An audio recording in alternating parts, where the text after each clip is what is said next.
kord tuli Tibi roosast kleidis linna peole teel. Roosa parukas peas ja sära silmis veel.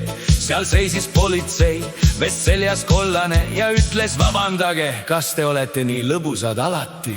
Tibi naeris valjusti ja ütles: eks näis veel. Ma tulin lihtsalt tantsima, mitte rikkuma teed. Politsei siis muigas ka ja silma tegi tal ning unustas täiesti, miks ta üldse kohal. Koos nad tegid pilte seal keset päevavalget. Üks oli roosa Tibi, teine liiklusvalvur tark. Rahvas vaatas eemalt ja ei saanud üldse aru, kas käib kontroll või hoopis algas uus seriaal.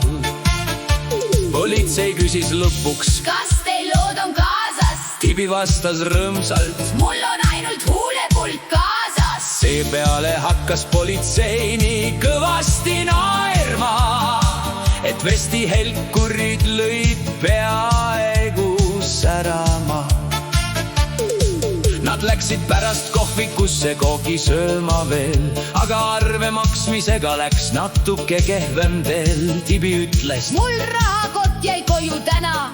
Politsei vaid ohkas: see oli mul juba teada. Õhtul läksid mõlemad veel tantsupeole ka, kus DJ mängis ainult 80-ndaid taas. Tibi tantsis laual, politsei plaksutas ja lõpuks terve saal neid kaasa kutsus. Kui pidu läbi sai ja hommik juba käes, siis mõlemad veel naersid oma imelise päeva üle. Politsei ütles tasa: see oli parim vahetus. Tibi vastas: järgmine kord toon sõbrad ka kaasa. Tibi ja politsei, mis paar see küll on, üks kannab roosat, teine helkur vesti toon. Kui elu vahel nalja teeb ja kõik läheb sassi, siis naerdes koos saab läbi iga päev.